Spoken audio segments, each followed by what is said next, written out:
Estamos de volta, Dr. César Vasconcelos, nosso psiquiatra. Haru, nossa convidada hoje, psicóloga, especialista em TDAH e hoje falando sobre suplementação. Chegou a hora de respondermos aqui as diversas dúvidas enviadas pelos nossos telespectadores. E eu não vou perder tempo, põe na tela porque tem muita coisa legal para eles conversarem com vocês. A Maria Angélica diz assim, olha, sou professora e tenho alunos entre 6 e 8 anos que possuem relatório médico que têm TDAH. Tem sido muito difícil lidar com essas crianças, pois elas ficam num estado de distração, inquietação e algumas vezes surtam na sala, gritando, batendo nos colegas e xingando. O que é preciso fazer para ajudá-los?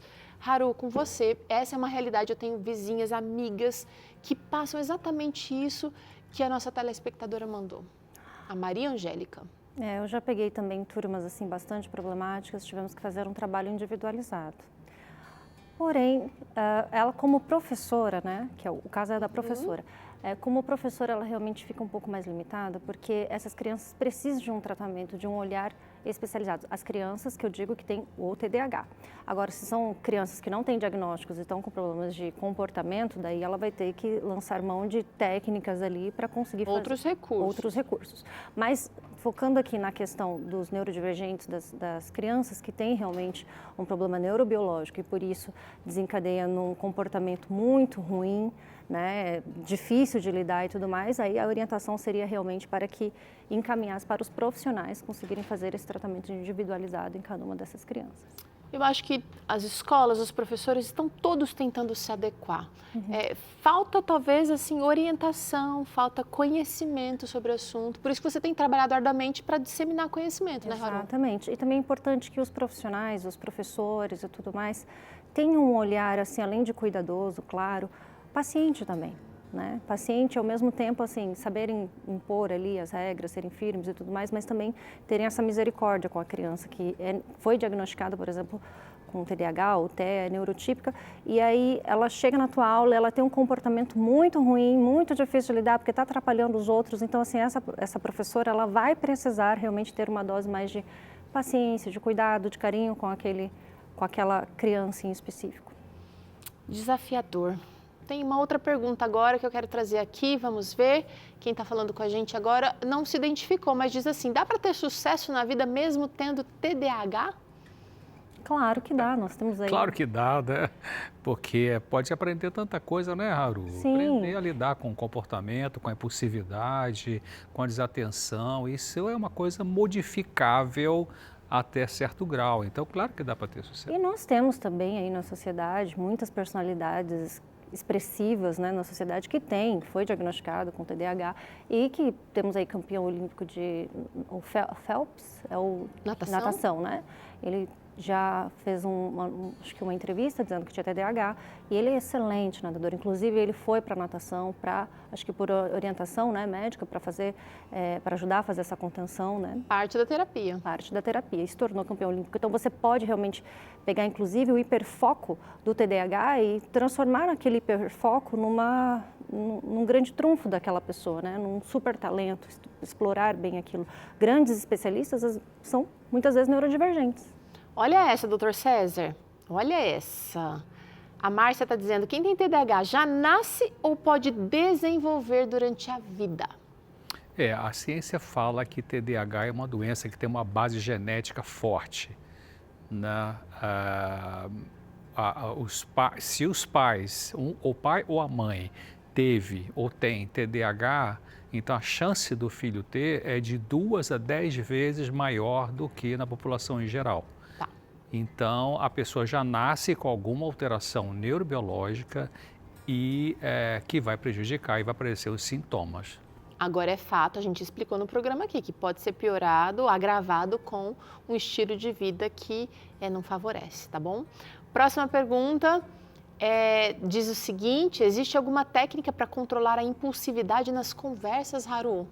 Olha, uma coisa que me ajudou bastante, primeiro foi o feedback, foi compreender que eu cortava as pessoas enquanto elas falavam.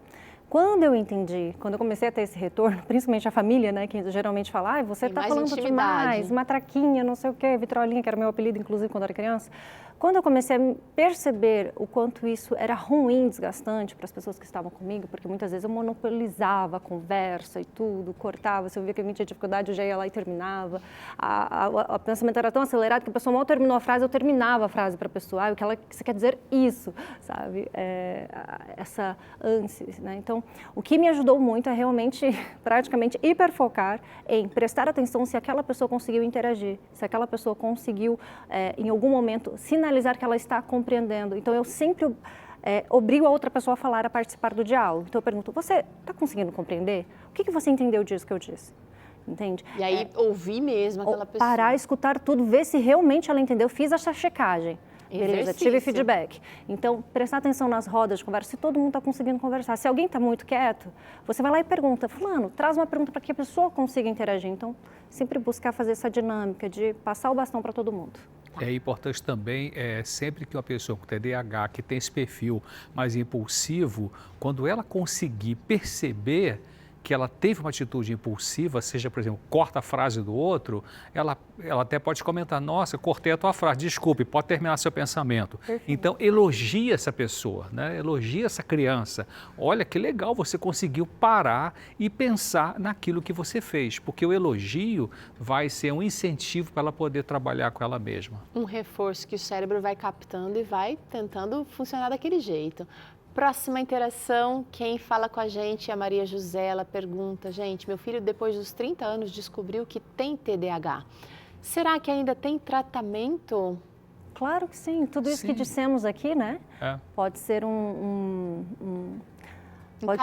caminho para ele, com certeza, pode ajudá-lo muito. Eu descobri o meu TDAH com 30 anos, eu acho, uns 31, não, um pouco antes, 28.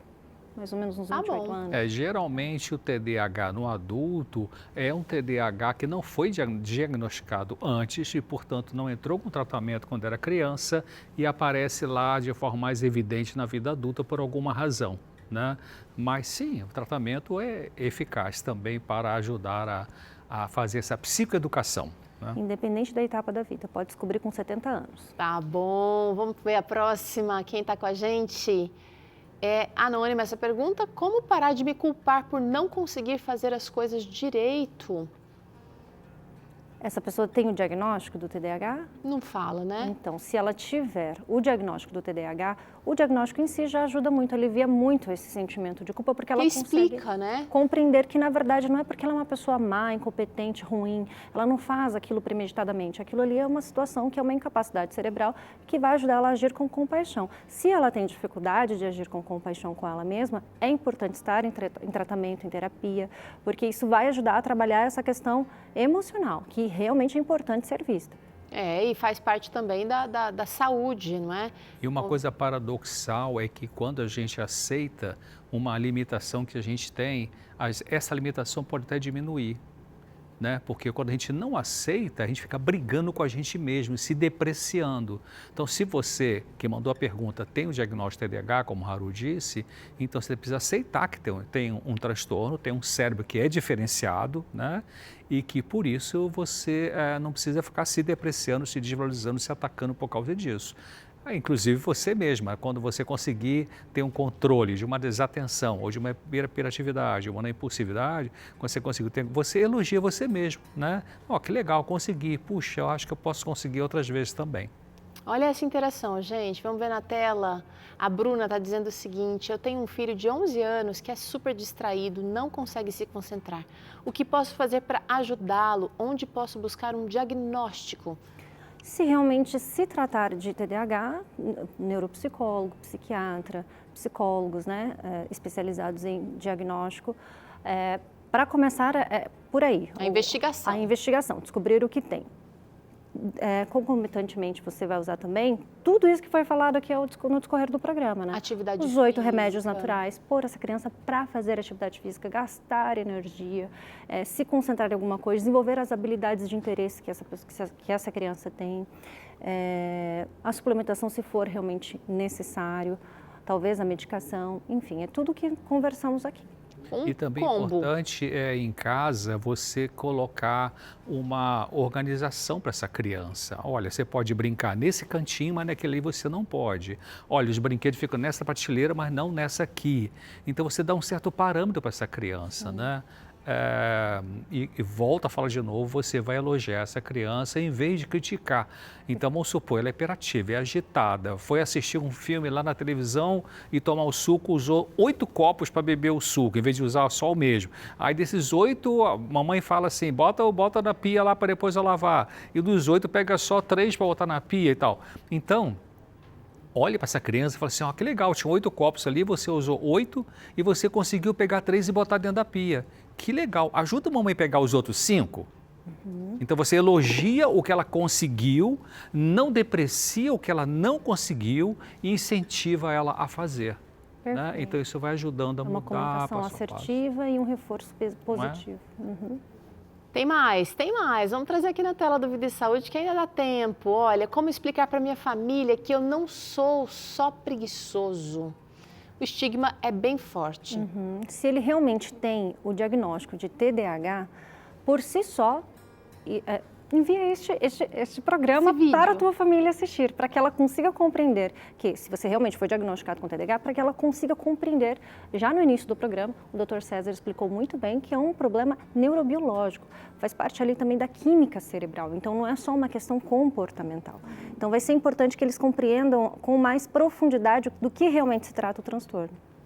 Muito bem, muito bem. Tem mais pergunta na tela do Vida e Saúde. Obrigada por que você mandou, Luziane Mendes. O uso de medicação para dormir pode desencadear o TDAH? Eu percebi um prejuízo na minha atenção e na memória depois que tomei a medicação por mais de 1 ano, Dr. César. Não, TDAH não, porque TDAH, a medicação que você vai usar na vida adulta, por exemplo, o indutor de sono, né, ou tranquilizante, realmente algum desses medicamentos, eles, da família benzodiazepínico, por exemplo, eles produzem alteração de memória, sim. Né? O prazolam, o clonazepam, são medicamentos que eles podem prejudicar mais, em algumas pessoas mais do que outras, né, a memória de curto prazo. Então você começa a esquecer o que você fez ontem, o nome da pessoa que te apresentaram ontem e tal. Então isso é uma questão de efeito colateral medicamentoso, mas isso não é TDAH. Né? A medicação que você usou durante muito tempo aí não criou TDAH em você, criou uma perturbação da memória, mas que é uma coisa focada, é a memória. O resto você não tem que o TDAH tem, né? Então é diferente. Pode ser ajustado até, tá? Vamos trazer aqui mais uma interação. A Arielle Santana diz que o esposo não foi diagnosticado, mas ela desconfia que ele tenha TDAH. Uma vez, diz ela, ele saiu para trabalhar e só quando voltou se deu conta de que tinha deixado o fogo aceso. Além da medicação, quais estratégias comportamentais e terapias são eficazes para ajudar pessoas com TDAH a lidar com distrações, organização de rotina no dia a dia e por aí vai? É possível que ele tenha TDAH, sim. Não é certo, mas pode ser que tenha. Mas pode ser que tenha. Se ele realmente tem esse nível de distração que causa esse tipo de situação na rotina deles, é uma coisa que é constante, é rotineira, frequente, é possível que ele tenha sim. Terapia cognitiva comportamental vai dar as ferramentas, as técnicas para que ele consiga aprender a fazer a checagem para viver uma vida normal, né? Tipo checklist. Deixa eu checar, mexi com o fogão, volto para checar se realmente eu apaguei todas as bocas. A chave, criar um método já automático para que inconscientemente ele sempre guarde naquele mesmo lugar, criar rituais. Então existem várias técnicas que ajudam o TDAH a aprender padrões de comportamentos que ajudam ele a se organizar no tempo e no bloco de tempo, no espaço, no calendário, com essa checagem, né? Agora, essa checagem não poderia, de repente, favorecer o desenvolvimento de uma neurose ali, tem que fazer tudo certinho, Haru? Geralmente, quem tem TOC tem inclinação para realmente para desenvolver esse tipo de neurose. Mas daí a gente está falando de um transtorno, né? Para quem tem TDAH, se ele não tiver uma comorbidade como TOC, não necessariamente seja um risco, a não ser que, a depender de como for o trauma, né, o prejuízo que ele teve, pode ser que desenvolva ali uma fobia, mas se for coisas do cotidiano, ele vai apenas aprender a fazer checagens normais do dia a dia. Para funcionar. Para funcionar. Exatamente, porque no TOC, a pessoa faz uma checagem para o alívio da ansiedade excessiva. Ou seja, transtorno obsessivo compulsivo, o pensamento obsessivo, desliguei o gás, não desliguei o gás, apaguei a luz, não apaguei a luz. Esse pensamento fica tão perturbador que a pessoa vai ter o ato compulsivo para poder aliviar esse pensamento. Não é Já racional. na pessoa com TDAH, que está distraída, ela vai fazer um checklist, né? Não tem uma ansiedade ali, para que ela tem que anular essa ansiedade. É apenas uma questão de colocar a memória para funcionar. É diferente do toque, entendeu? Olha quanta coisa a gente aprendeu aqui hoje, não é verdade? Vale a pena você rever esse programa, a gente vai subir no YouTube já já, o nosso canal ali é Vida e Saúde NT, você vai lá no youtube.com/Vida e Saúde, tem que colocar o NT no final, o mesmo nome de perfil lá no Instagram, @Vida e Saúde NT, e estando por lá você pode dar uma seguida ali na Haru, ela que tem conteúdo bem bacana, sempre atualizando, pesquisando, @Haru Shiuji, tá aqui na tela, você pode começar a segui-la. De repente ela não respondeu a sua pergunta de maneira muito direta aqui, dá uma olhada no conteúdo que ela já tem ali. E Haru, já quero agradecer você porque você abre o seu coração aqui, conta a sua história de maneira para que outras pessoas sejam assim alertadas e beneficiadas. Obrigada, viu? Pela generosidade. Eu que agradeço, para mim é uma satisfação muito grande estar aqui e saber que, de repente, outras pessoas podem, a partir disso, dessa informação, né, terem as suas vidas otimizadas, melhoradas, suas relações restauradas. Graças e fica a Deus, aquela Dr. questão, César. aquela pessoa que mandou a pergunta ali se pode ter sucesso, né, com TDAH, então é uma pessoa de sucesso Olha aqui, profissional. gente! Um É exemplo verdade. aqui, né? É verdade. Dr. César, obrigada também mais uma vez por esta quarta-feira. Obrigada também pelo conteúdo lá no drcesar.com. Você que ainda não passou lá no site dele, drcesar.com, com a coisa nova ali semanalmente, doutor? Toda semana tem coisa nova lá? Toda semana tem um artigo novo ali. Ah lá, é para você. Obrigada pela companhia. Não esquece, hein? Hoje às 20h você acompanha aqui Todos na Mira. Fique esperto, se você já pediu a sua revista Esperança na Mira da Verdade pelo PDF, você já vai poder acompanhar. Se não dá tempo de pedir também, tá bom? Aproveita. Deus vai te ajudar a ser mais feliz quando você entender as verdades que Ele tem para você. Beijão, gente. Até o próximo Vida e Saúde, que é amanhã. Vem de tênis, tá? Porque vai ter exercício físico para você ser mais feliz e saudável. Tchau!